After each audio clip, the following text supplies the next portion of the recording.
Hey, Shelby here. It's that time of year again when the team and I are busy dreaming up episodes for next year, and we want to hear from you, Wild Ideas listeners. We've created a short 5-minute survey with a range of questions for you to answer. To participate, head to the link in the show notes. Again, it will only take 5 minutes to complete, and we would love to make your wild ideas for our show a reality.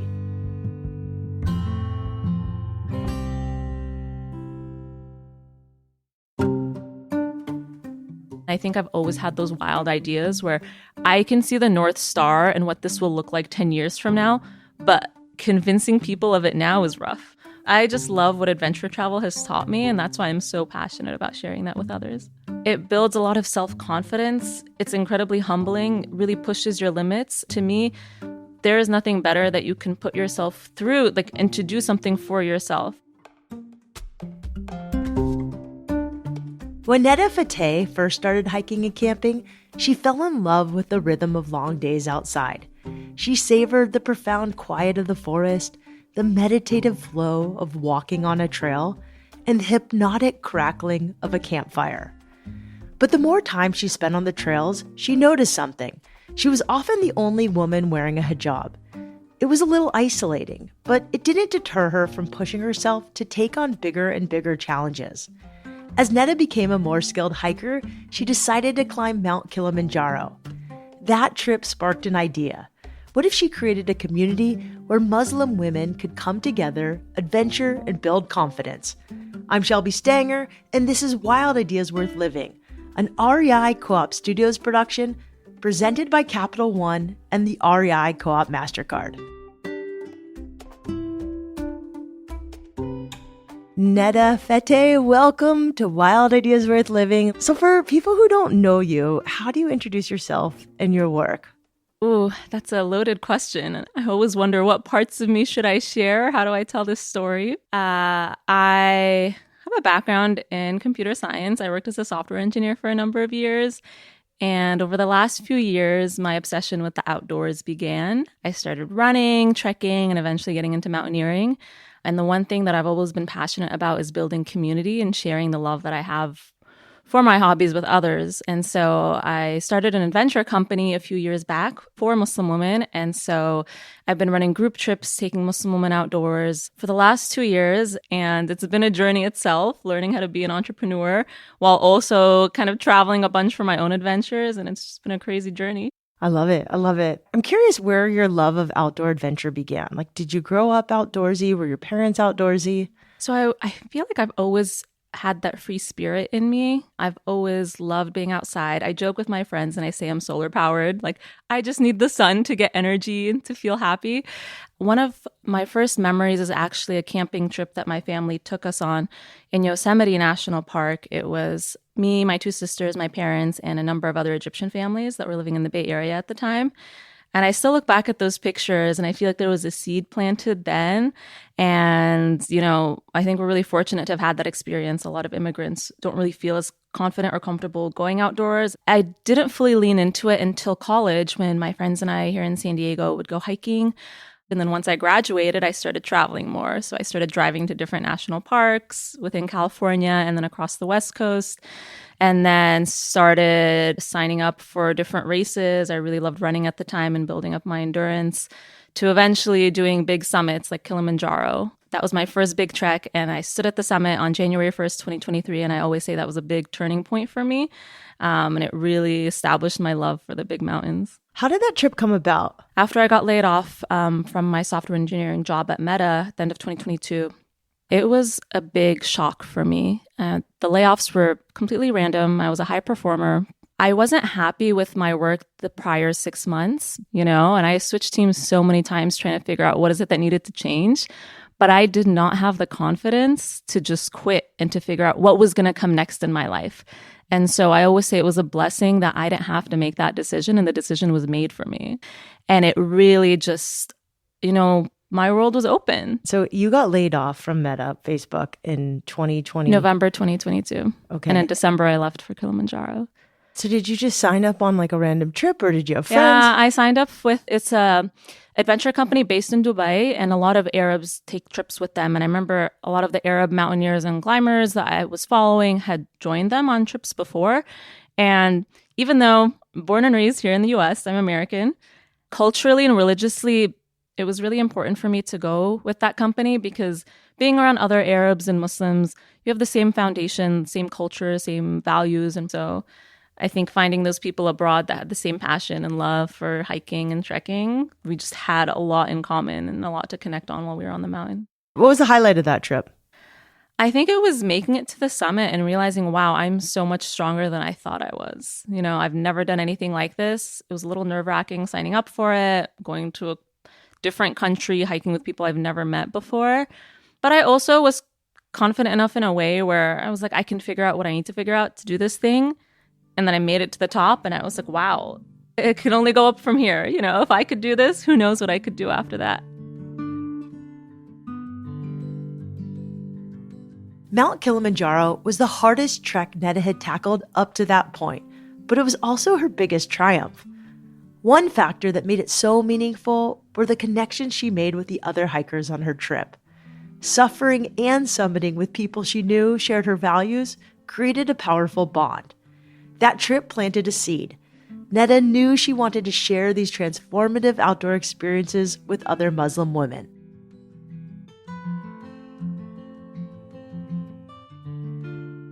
How soon after you got back from Kilimanjaro were you like, I need to start something? This is my next job. I was ready to leave the country again, right? When I came back to the US after Kilimanjaro, I came back in January, still was unemployed. I had so many other dreams and goals and beautiful places I was finding online that I wanted to go trek and hike in.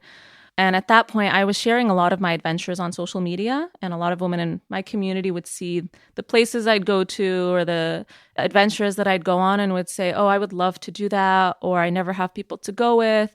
And so that was kind of where I realized, let me see if there are other women that would want to come with me. Maybe I can organize something. So I planned a weekend camping trip in Death Valley National Park. And so we drove up for the weekend. And after posting it on social media, 50 women had responded saying they'd love to go camping with us. Or with me at the time. This is just your own social media account. Yeah, I just posted it and I realized, wow, people just want to go with someone who can plan the whole thing and has that expertise or that experience. And it was the first time a lot of these women were camping. And, you know, those evenings we would spend just stargazing and around the campfire and those reflections that got so deep. And folks really opening up and being vulnerable. And, you know, a number of other girls in that group had gotten laid off. Just the tech industry was going through a really rough time. And I remember sitting there with 19 women around me and realizing, wow, if I hadn't lost my job a couple months ago, like we wouldn't all be here.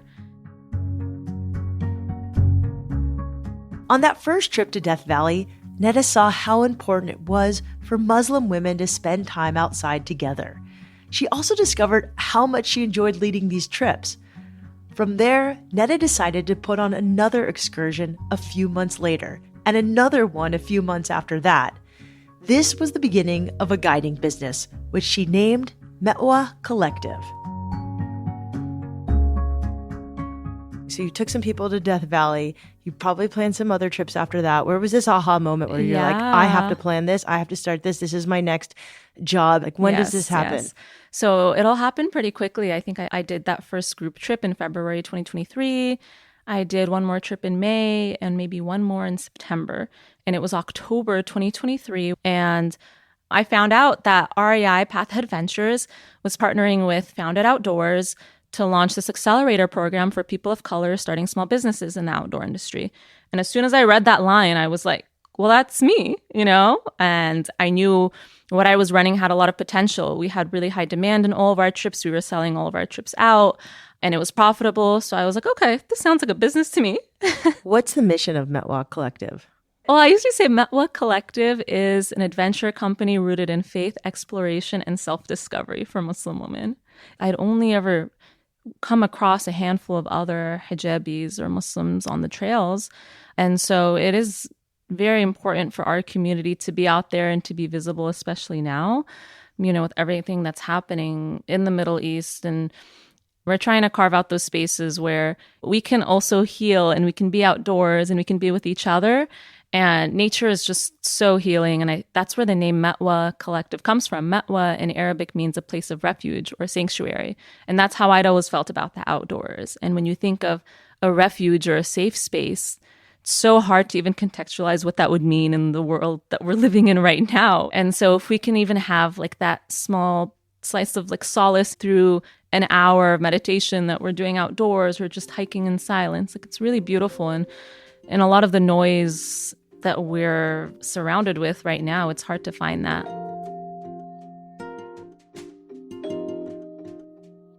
Many of the women who join the Metwa trips have never hiked or camped before. One possible reason is that they might not feel comfortable hiking in mixed gender company or traveling solo, which can make outdoor adventures feel out of reach. Metwa Collective addresses these barriers by organizing women-only trips that teach skills like packing gear and setting up tents. From a business perspective, it quickly found success. In the first year, Metwa Collective hosted over 500 participants on outdoor trips.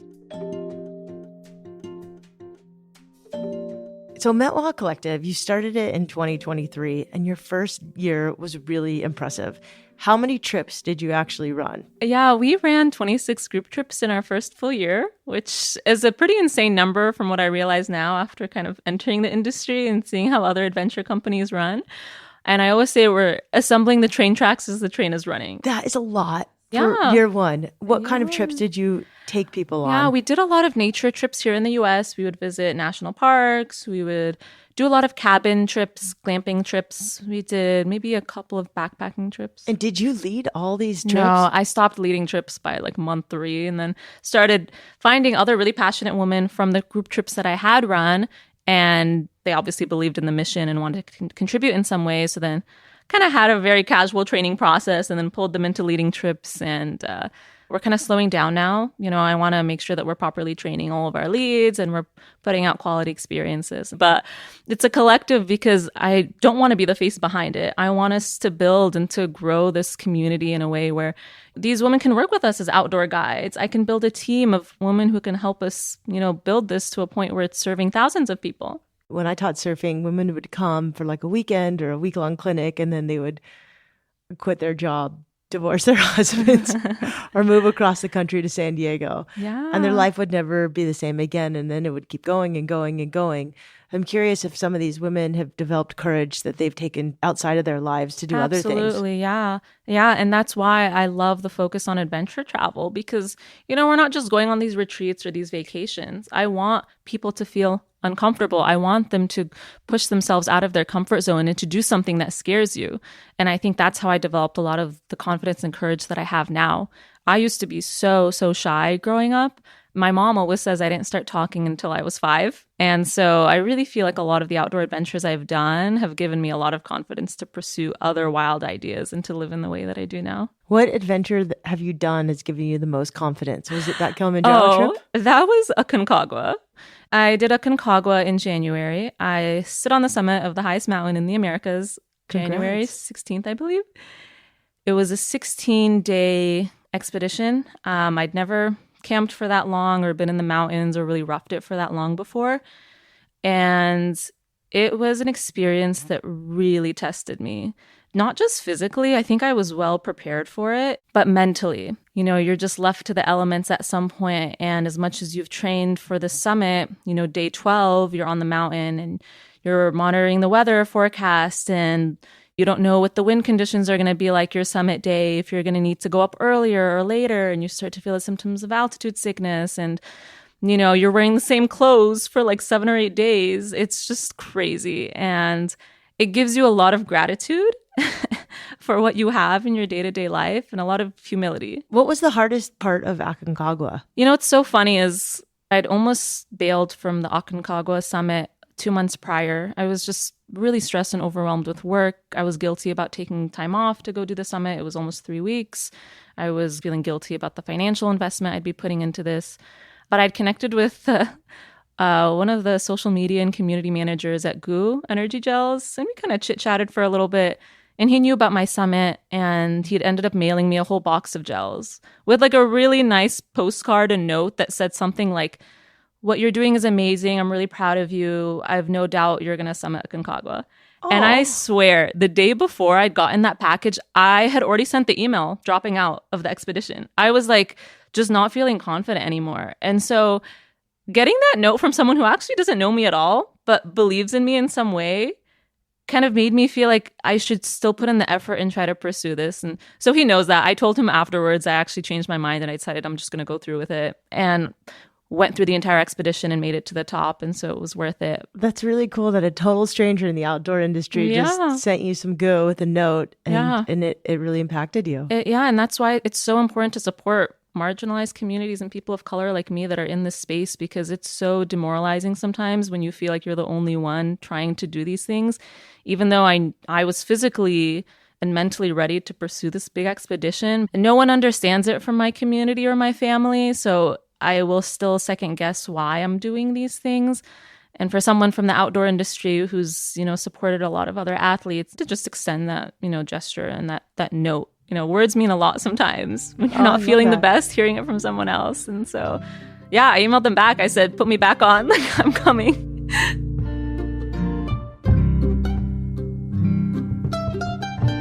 Receiving that kind of recognition and support from a stranger had a huge impact on Nadah's confidence.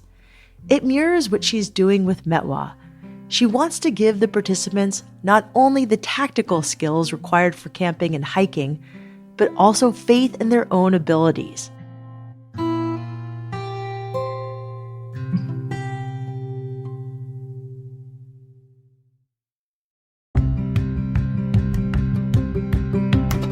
If there's anything I've learned from hosting Wild Ideas Worth Living, it's that spending time outside connecting to nature is fundamental to our health and well-being. I've always believed that a little adventure is life's antidote to just about anything. But the truth is, millions of Americans lack access to the outdoors and don't feel safe or welcome outside. That's why every year Capital One and the REI Co-op MasterCard donate $2 million to the REI Cooperative Action Fund, supporting nonprofits that create a more equitable outdoors for everyone. Plus, the REI Co-op MasterCard offers great benefits, rewarding everyday purchases to support your outdoor adventures. To top it all off, you can see if you're pre-approved for the REI Co-op MasterCard with no risk to your credit score. Visit rei.com/MasterCard-podcast today to learn more about these benefits and to see if you're pre-approved. That's rei.com/MasterCard-podcast. Terms apply.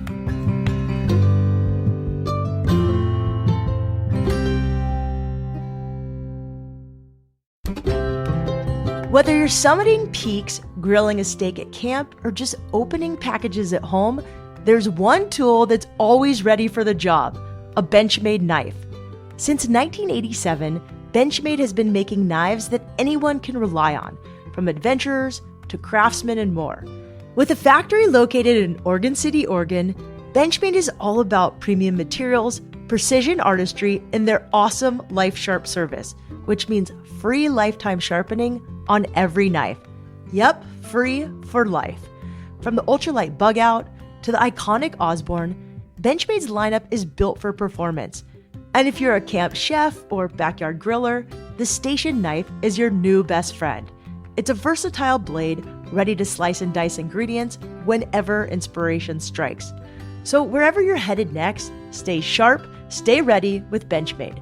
Shop now at rei.com or at your local REI Co-op. That's rei.com or stop by your local REI today.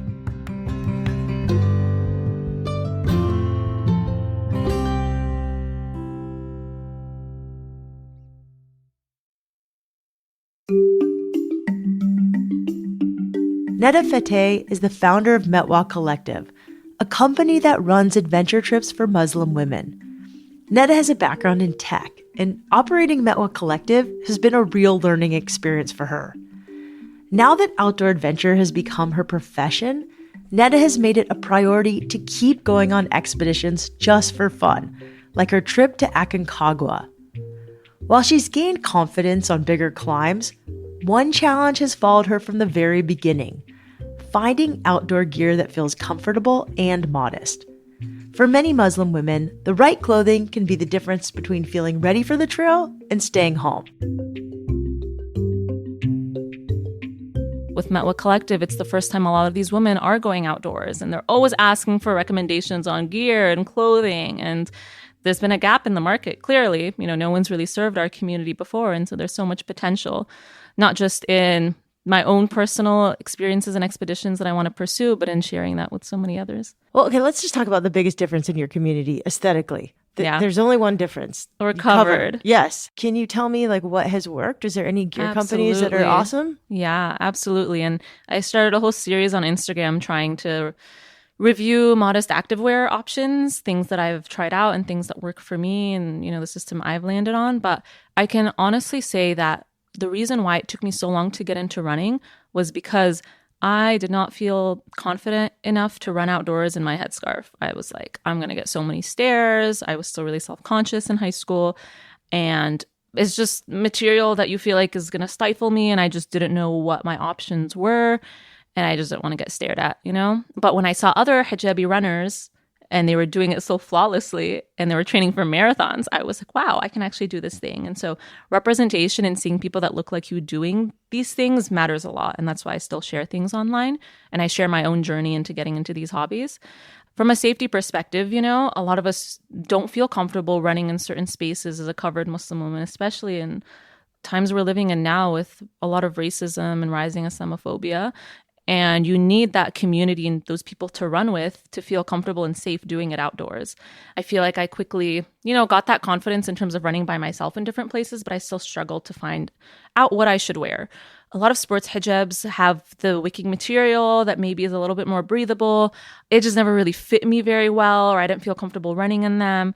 My system right now is I usually find an outdoor hoodie, like those sun hoodies that they make that have the hood with at least some sort of neck coverage. It's got a collar. I have ones from Black Diamond and from Mountain Hardware that I feel like work really well. I don't see a lot of running tops that have hoods that also kind of give you that neck coverage. And so I've been trying out a bunch of those. There's a lot of Muslim women out there that are working on making modest activewear options. I was wondering if this is your next wild idea. A lot of people have been asking me, and I'm like, I have enough projects on my plate right now, but I will support any woman that wants to. And we've had a number of women who have reached out that are building things, and I've tried out some of their products. A lot of the issues, though, are that there's a big emphasis on gym wear.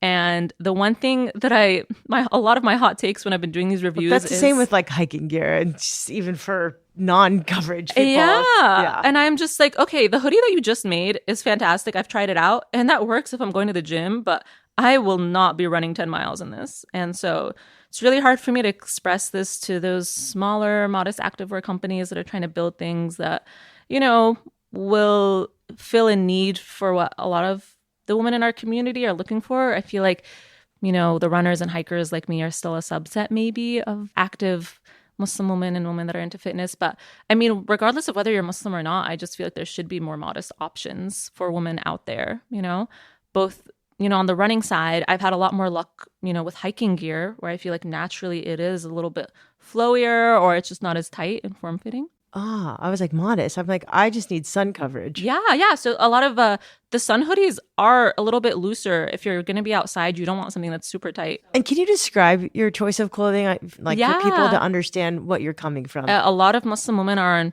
it's a whole spectrum. There are some women that choose to dress more modestly and more conservatively. Then there's others who don't wear the headscarf, but still don't want to really be wearing shorts and want, longer options. I try to find a balance in what I'm doing. And so I try to make sure I'm wearing a longer top that at least covers me from behind. Because I don't wear a lot of sports hijabs and I wear the hoods with a hat over it to keep it on, it covers my hair completely. But it doesn't really work the best in terms of covering my neck. And your neck is still something you should be covering as a woman who's wearing the full hijab. And that's something that I struggle with myself and I'm really honest about with my faith, is making sure I'm covering myself completely. As someone who's more visible as an influencer, and I know I have a lot of women that are looking up to me. And so I think you just end up feeling a lot of that pressure in terms of being the best role model you can be, but also being yourself and accepting that you're struggling with certain things. As a Muslim adventurer with a social media presence, Nadah says she's had to deal with scrutiny and negative comments from people outside her community. she's also felt judged by other Muslims. In fact, Nadah even had to convince her own family that these outdoor trips are safe, appropriate, and life-changing experiences. I'm really curious what your parents and your family thinks of this, because you told me that they've drank the Kool-Aid. They've come around. It's been a process. I can safely say that 5 years ago, I was met with a lot more resistance in pursuing any of these objectives or hobbies. I used to have to make PowerPoint presentations to convince them to let me go on some of these treks.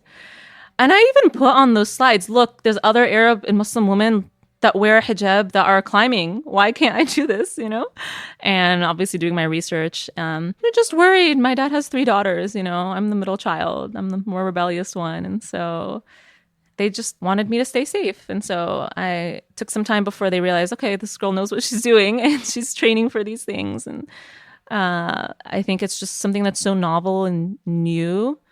And other than like those 3 Arab women that I put on those slides, I had no one that I could point to say, but like this woman in our community is doing these things. But now I can safely say that a lot of women in our community, there's a lot of parents that reach out to Metwa Collective and say, my daughter found your Instagram and she wants to go on this trip, but I'm really nervous. And I will be the first to say, I will talk to any parents because I know how hard it was. And, you can throw me under the bus. Like, I will do anything to make sure you have this experience. And it's such a shared, relatable struggle that is so niche to our community that it's hard to describe, but I'm sure you kind of get. I mean, my best friend is from Iran, and, just taking her like on little hikes. It's a big deal, or camping or any of that. Taking her on a surf trip was like the biggest deal. And her parents love it. And now they're like, they'll wear surf hats and absolutely. But it was new at first. It was just different. It was new. Yeah. And I've always been fine with kind of pushing the envelope, never compromising our relationship and still prioritizing my family and making sure that I'm not pushing to a breaking point. And they've come around. My mom leads trips with us now. We do a whole segment of Metwa Collective called Metwa Mamas, where we take women 40 plus on these outdoor trips. My older sister joined the team last year and she's been a godsend. She helps with a lot of the operations and finances. And now my little sister also is leading trips with us. So it's just become a family business at this point. Amazing. Okay, tell me about your mom leading this Metwa Mamas. She loves it. She loves it. And I think that's how I can get away with a lot of my crazy trips now is she loves the business. So how did you get them outside and doing these trips with you? That one took a lot. Those are harder trips to sell. And I think I've always had those wild ideas where I can see the North Star and what this will look like 10 years from now, but convincing people of it now is rough. It's really hard, especially for these women who are immigrants who are coming to this country and don't know anybody and, making friends at their ages now. Maybe older kids have graduated and left the house and are living their own lives. But them also as a community, family is really important and taking care of our elders is really important. And so I just believe so passionately about bringing these women on these trips where they can also have fun. They can do a little getaway. But I think that selflessness comes in where it's hard for them to justify paying for a trip like this. But the stories that we've heard from the moms' trips are incredible. Can you tell me some? And can you tell me about like one of the trips your mom has led? Yeah. So my mom has led a number of trips already. And these women fly in from all over. There's one woman in her mid-40s who was divorced. And she said that because we do these cabin trips, it feels very homey. We cook our meals together, we go and we adventure together and hike together during the day. She was saying this was like the first time she's like had a home cooked meal or like been around people that feel like family in maybe like 7 or 8 years. Or, a woman who lost her son who passed away in a car accident a few years back. And it was something she was still grieving and processing. And it took a lot of courage for her to decide to do something for herself and to come on this trip. There was a mom who, it was her birthday. It was her 60th birthday, I think. And so her kids wanted to surprise her. And so they got her this trip. And one of her daughters had actually gone on another Metwa trip. And so there's no other avenue or opportunity for these women to have done something like this. We are literally the only organization that's serving this community in this way. And if I, as this girl that was born and raised here in the US and I'm American, and if I don't feel comfortable going with maybe just secular group or with a group of other Americans, I can imagine any of our moms just signing up for a women's retreat somewhere, if they don't speak English very well, or, the cultural and religious differences would be a little harder to navigate.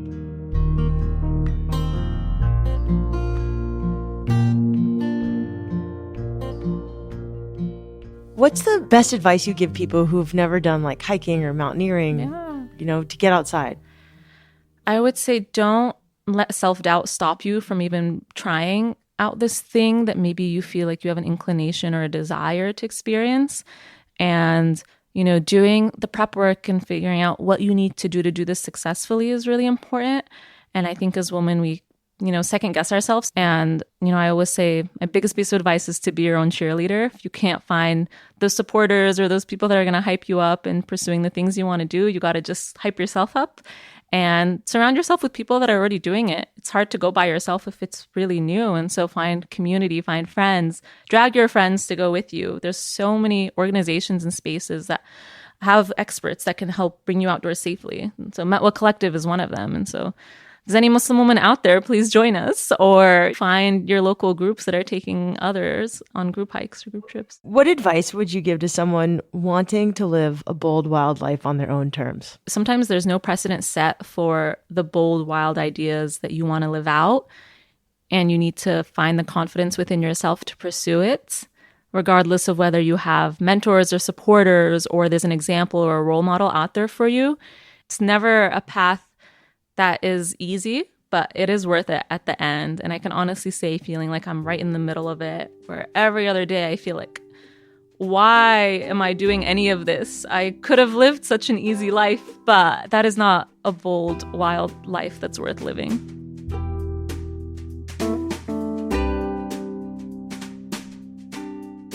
If you want to keep up with Nadah, follow her on Instagram at Nadah Feteih. That's NADAH FETEIH. Nadah recently ran her age in miles on her 29th birthday in San Diego, and it was so impressive to watch on social media. And if you're interested in collaborating or traveling with Metwa Collective, check them out on Instagram at mawa.collective. That's mawa.collective.